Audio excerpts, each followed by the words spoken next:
Welcome back to V2K photography. சிக்மால இருந்து again இன்னும் ஒரு பிரைம் லென்ஸ் லான்ச் பண்ணியிருக்காங்க. நான் எக்ஸ்பெக்ட் பண்ண பிரைம் வேற, பட் இவங்க வேற மாதிரி இன்னும் பிரைம் லென்ஸ் பண்ணியிருக்காங்க.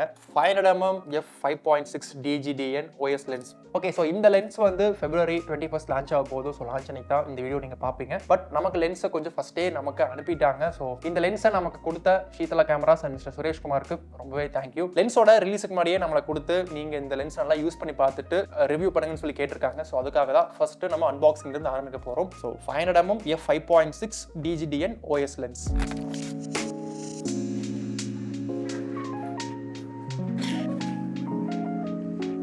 ஓகே, ஓப்பன் பண்ணதும் லென்ஸோட மேனுவல் கைட் கொடுத்துருக்காங்க. சைடில் ஏதோ இவ்வளோ பெருசாக பொட்டி ஒன்று கொடுத்துருக்காங்க. இதுக்குள்ளே என்ன இருக்குன்னு பார்ப்போமா? ஸ்பாஞ்சு. ஓ, லென்ஸோட ஹூடு கொடுத்துருக்காங்க. ஆனால் இந்த லென்ஸும் 70-200 மாதிரி தான். அந்த கிளிப் டைப் ஹூட் இல்லை, இது அந்த லாக் பண்ணுற ஹூட் கொடுத்துருக்காங்க. இது எந்த அளவுக்கு பிரச்சனையாக இருக்குங்கிறத பார்ப்போம். ப்ளஸ் ஒரு ஸ்டாப் கொடுத்துருக்காங்க. லென்ஸுக்கு ஸ்டாப்பான்னு யோசிக்காதீங்க. லென்ஸுக்கு ஸ்டாப் இல்லை, லென்ஸை கொண்டு போகிற இந்த பேக்குக்கான ஸ்டாப். அது ஷோல்டரில் மாட்டி எடுத்து போகிறோன்னா யூஸ் பண்ணிக்கலாம். ஏன்னா லென்ஸ் ரொம்ப பெரிய லென்ஸு. ஸோ இந்த பவுச்சில் தான் கொடுத்துருக்காங்க. இந்த பவுச்சை கேரி பண்ணுறதுக்கான ஸ்டாப் தான் இங்கே இருக்குது. ஸோ இதுதான் அந்த stop. Sponge. Wow, actually lens நான் ரொம்ப பெருசாக இருக்கும்னு நினச்சேங்க. பட் சைஸ் ஓரளவுக்கு பரவாயில்ல, நல்லா இருக்கு. பட் இது கிட்டத்தட்ட ஒரு 70-100 அளவுக்கு தான் இருக்குங்க.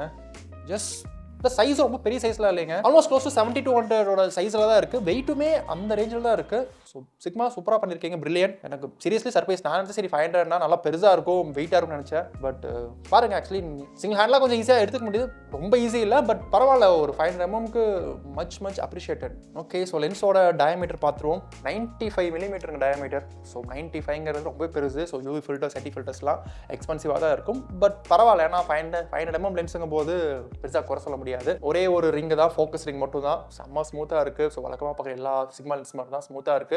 லென்ஸில் அதே மாதிரி அப்பச்சர் கண்ட்ரோல் பண்ணுறதுக்கான ரிங் கொடுத்துருக்காங்க. இப்போ இங்கே பார்த்தீங்கன்னா இங்கே அப்பச்சர் லாக் பண்ணுறதுக்கான ரிங் கொடுத்துருக்காங்க. இதை வந்து அப்பச்சர் நம்ம ரொட்டேட் பண்ணிக்கலாம். பட் 5.6 இருக்குது. எவ்வளோ பேர் யூஸ் பண்ணுவாங்க அப்படிங்கிறது தெரியல. ப்ளஸ் இந்த கிளிக் கிளிக் பண்ணிக்கிறதுக்கான பட்டன் கொடுத்துருக்காங்களா? எஸ். ஸோ அந்த பட்டன் இங்கே இருக்குது. கிளிக் வேணா வச்சுக்கலாம், வேணாட்டி ஸ்மூத்தாக திருப்பிக்கலாம், அதுவும் இருக்குது. அது போக ஆட்டோ ஃபோக்கஸ், மேனுவல் ஃபோக்கஸ் மாற்றுறதுக்கான பட்டன்ஸ் கொடுத்துருக்காங்க. அது கீழே ஃபோக்கஸ் லிமிட் பண்ணுறதுக்கான பட்டன் கொடுத்துருக்காங்க. 3.2 metre to 10 metre, 10 metre to infinity full range கொடுத்துருக்காங்க. நல்ல விஷயம். ஆப்டிகல் ஸ்டெபிலைசேஷன் கொடுத்துருக்காங்க. எஸ், இந்த லென்ஸ்ல OSS இருக்கு. அதுவும் பார்த்தீங்கன்னா 2 மோட்ல வேலை செய்யும். மோட் 1, மோட் 2 ஸ்விட்ச் கொடுத்துருக்காங்க. அடுத்ததாக கஸ்டம் ஃபங்க்ஷனுக்கான பட்டன் கொடுத்துருக்காங்க. C1 and C2. 1, 2, 3 custom button கொடுத்துருக்காங்க. ஸோ நம்ம இப்படி ஷூட் பண்ணும்போது இந்த கஸ்டம் பட்டன் ஆக்டிவேட் பண்ணிக்கலாம். இப்படி ஷூட் பண்ணும்போது இந்த பட்டன் ஆக்டிவேட் பண்ணிக்கலாம். இப்படி ஷூட் பண்ணும்போது பட்டன் ஆக்டிவேட் பண்ணலாம். மாதிரி 3 ஆங்கிள் கொடுத்துருக்காங்க. இதுவும் நல்ல விஷயம். இருங்க, முக்கியமான விஷயம், லென்ஸில் வெதர் கேஸ்கெட் இருக்குங்க. ஸோ அதனால் வந்து சின்ன டஸ்ட்டு, மாய்ஸ்சர் இந்த மாதிரி இதுலேருந்து லென்ஸை பாதுகாத்துக்க முடியும். ப்ளஸ் இங்கே ட்ரைபாட் காலரும் கொடுத்துருக்காங்க. வேணா யூஸ் பண்ணிக்கலாம், வேண்டாட்டியும் கழட்டிக்கலாம். பட் இதை கழட்டுறதும் பெரிய விஷயம் இல்லை. நான் இதுக்கும் ஆலன் ரெஞ்ச் தேவைப்படும். ஈஸியாக இங்கே ஸ்க்ரூ கொடுத்து கிளிப் டைப் கழட்டுற மாதிரி கொடுத்துருக்கலாம். பட் திருப்பியும் 70-200 பார்த்த மாதிரி அதே 2 பிரச்சனைகள். ஃபர்ஸ்ட் இம்ப்ரெஷன்லேயே சொல்ல போனால் அந்த ஃபூடு வந்து அந்த ஸ்க்ரூ டைப் கொடுத்துருக்காங்க, கிளிப் டைப் இல்லை, ட்ரைபாட் காலர். பட் இந்த ட்ரைபாட் காலர் கூட பெருசாக டிஸ்டர்ப் பண்ணாது. ஏன்னா இந்த லென்ஸில் நம்ம ஜூம் பண்ண போகிறது இல்லைங்கிறனால இந்த ட்ரைபாட் காலர் ஒன்றும் பெரிய டிஸ்டர்பாக இருக்காதுன்னு நினைக்கிறேன். ஓகே, ஸோ இந்த லென்ஸை நான் தரவா யூஸ் பண்ணி பார்த்துட்டு இந்த லென்ஸோட ஆட்டோ ஃபோக்கஸிங் எப்படி இருக்குது, லென்ஸோட குவாலிட்டி எப்படி இருக்குது, ஷார்ப்னஸ் எப்படி இருக்குங்கிறதெல்லாம் யூஸ் பண்ணி பார்த்துட்டு ஒரு 1 or 2 வீக்ஸ் நல்லா ரிசர்ச் பண்ணிட்டு அதுக்கப்புறமா ரிவ்யூவில் பார்ப்போம். So stay tuned. Catch you later. Okay, so we are back now. இந்த லென்ஸை வந்து கிட்டத்தட்ட நான் ஒரு 5-6 days டெஸ்ட் பண்ணேன். நான் பேக் டு பேக் வெட்டிங்ஸ் இருந்தனால இந்த லென்ஸுக்கு டெடிகேட்டடாக டைம் ஒதுக்க முடியல. பட் கிடைச்ச டைமில் டெஸ்ட் பண்ணியிருக்கேன். இன்ஃபேக்ட் இந்த லென்ஸை வந்து பெட்டிங்லேயே கூட போர்ட்ரேட்ஸ் எடுத்து ட்ரை பண்ணியிருந்தேன். ஸோ அதோட ரிவ்யூ ஒன்று வேணா பார்ப்போம். ஸோ ஃபர்ஸ்ட் நம்ம அன்பாக்சிங்கில் பார்த்துருந்த மாதிரியே இந்த லென்ஸ் வந்து லைட் வெயிட்டாக தான் இருக்குது. பட் ரொம்ப லைட் வெயிட்னு சொல்ல முடியல. லைட் வெயிட்டாக இருந்தாலுமே 500mm ஹேண்ட் ஹெல்டில் ஷூட் பண்ணுறது அட்லீஸ்ட் எனக்கு கம்ஃபர்டபுளாக இல்லை. என்னால் ஃப்ரேமை கரெக்டாக ஆர்கனைஸ் பண்ண முடியல. கொஞ்சம் மேலே கீழே ஆடிக்கிட்டே இருந்துச்சு. ஃபோட்டோகிராஃபிக்கு பரவாயில்ல, பட் வீடியோகிராஃபிங் போது மோனோபாட் ட்ரைபாட் மாதிரி யூஸ் பண்ணிட்டு பெஸ்ட் ஆப்ஷன். இந்த லென்ஸ்ல ஆப்டிகல் இமேஜ் ஸ்டெபிலைசேஷன் இருக்கு. அது நல்லாவே கை கொடுக்குது. பட் அகைன் 500mm வரைக்கும் இருக்கனால அதுவும் சூப்பர் ஆஹா ஓஹோ அப்படிங்கிற அளவுக்கு இல்லை. பட் ரொம்ப டீசெண்டாக பெர்ஃபார்ம் பண்ணுது. பட் நீங்க 70-100, 85 மாதிரி லென்சஸ் யூஸ் பண்ணிட்டு அதோட ஸ்டெபிலைசேஷன் இந்த 500mm எக்ஸ்பெக்ட் பண்ண வேணாங்கிறது என்னோட ஒரு சின்னதா ஒரு டிப். ஓகே, லென்ஸோட இமேஜ் குவாலிட்டின்னு பார்த்துட்டோம்னா டிபிக்கலா பார்க்குற எல்லா சிக்மா லென்சஸ் மாதிரி தான் இந்த லென்ஸ்லயும் எந்த பிரச்சனையும் கிடையாது. இமேஜ் சென்டர்ல நல்லா கிறிஸ்பா செம ஷார்ப்பா இருக்கு. 5.6ல சூப்பராகவே இருக்கு.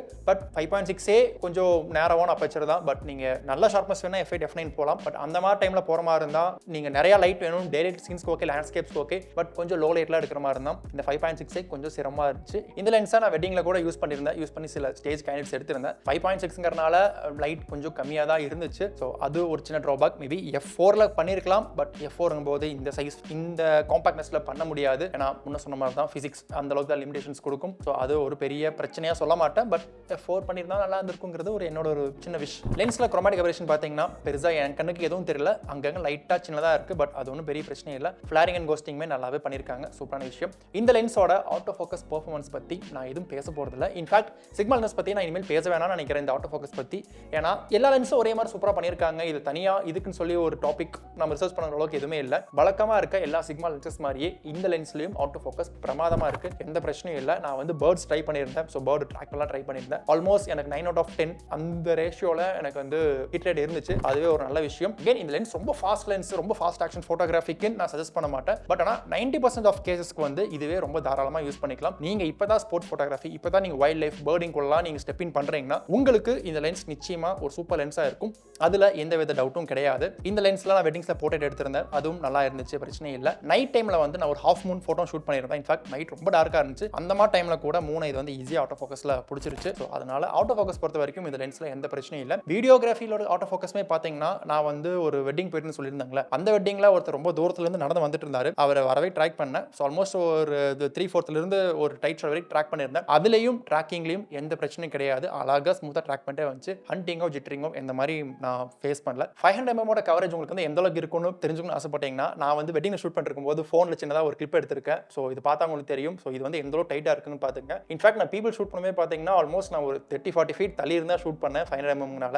ஸோ அதுவும் நீங்கள் பார்த்துட்டு எப்படி இருக்குங்கிறது கீழே கமெண்ட்ஸில் சொல்லுங்கள். மற்றபடி இந்த லென்ஸில் நான் முன்ன சொன்ன மாதிரி தான் சின்ன சின்ன குறைகள் இருக்குன்னா அந்த லென்ஸ் ஸ்கூட். ஸோ நம்ம 70-20 பார்த்த அதே மாதிரி தான். ஸோ அது வந்து கிளிப் டைப் கொடுக்காம இந்த ஸ்க்ரூ டைப் கொடுத்துருக்காங்க. அது சின்னதாக ட்ராபேக். இந்த ட்ரைபாட் காலருமே ஒரு சின்ன ட்ராபேக்காக சொல்லியிருந்தோம். நீ வர எல்லா சிக்மா லென்ஸ்லையும் இப்படி தான் பண்ண போகிறாங்கன்னு நினைக்கிறேன். ஸோ அதை மட்டும் கொஞ்சம் சரி பண்ணால் நல்லா இருக்கும். எனக்கு f5.6 மட்டும் தான் ஒரு சின்ன குறையா இருந்துச்சு. பட் அகைன் இந்த லென்ஸோட பிரைசிங் நமக்கு தெரியாது. ஏன்னா இந்த லென்ஸ் வந்து பட்ஜெட்டில் தான் ரிலீஸ் பண்ணுறதா மாதிரி சொல்லியிருந்தாங்க. ஏன்னா இந்த லென்ஸ் என் கையில் இருக்கும்போது இந்த லென்ஸ் அஃபிஷியலி ரிலீஸ் ஆகல. இந்த வீடியோ நீங்கள் பார்க்கும்போது தான் இந்த லென்ஸ் அஃபிஷியலி ரிலீஸ் ஆயிருக்கும். அந்த ரிலீஸ் அப்போ தான் பிரைஸ் என்னங்கிறது எங்களுக்குமே தெரியும். அப்படி லென்ஸ் ரிலீஸ் ஆனதுக்கப்புறம் பிரைஸ் தெரிஞ்சதும் நாங்கள் கீழே டிஸ்கிரிப்ஷனில் பிரைஸ் அப்டேட் பண்ணுறோம். நீங்களும் உங்கள் பக்கத்தில் இருக்கிற டீலர்கிட்ட கேட்டு வாங்கிக்கலாம். இந்த லென்ஸ் நான் யார் யாருக்கு சஜஸ்ட் பண்ணுவேன்னா ஸ்போர்ட்ஸ் ஃபோட்டோகிராஃபி, மோட்டார் சைக்கிள்ஸ், முக்கியமாக நீங்கள் ரேஸ் ட்ராக்லாம் ஷூட் பண்ணுவீங்கன்னா அந்த மாதிரி டைமில் உங்களுக்கு இந்த 500 mm உங்களுக்கு வந்து ரொம்ப ஹெல்ப்ஃபுல்லாக இருக்கும். லைட் வெயிட் கொஞ்சம் காம்பாக்டாக இருக்குது. ஆல்மோஸ்ட் ஒரு 70-100 விட ஆல்மோஸ்ட் ஒரு 15-20% தான் சைஸ் அண்ட் வெயிட்டில் பெருசாக இருக்கும்னு நினைக்கிறேன். அதனால இந்த லென்ஸ் பிகினர் கண்டிப்பாக யூஸ் பண்ணலாம். ப்ரொஃபஷனல்ஸ்மே தாராளமாக லென்ஸ் யூஸ் பண்ணலாம். ஏன்னா இந்த லென்ஸ் வந்து யூஸ் பண்ண முடியாதுன்னு யாருக்கு இல்லை. இந்த லென்ஸ் பிகினருக்கு நல்லாவே சூட் ஆகும். ப்ரொஃபஷனல்ஸ்க்குமே இந்த லென்ஸ் நல்லா கை கொடுக்கு நான் நம்புறேன். ஸோ இந்த லென்ஸோட ரிவ்யூ அவ்வளோதான். இந்த லென்ஸோட ரிவ்யூ உங்களுக்கு கொஞ்சமாக யூஸ்ஃபுல்லாக இருக்கும்னு நினைக்கிறேன். உங்களை அடுத்த வீடியோவில் பார்க்குற வரைக்கும் பை.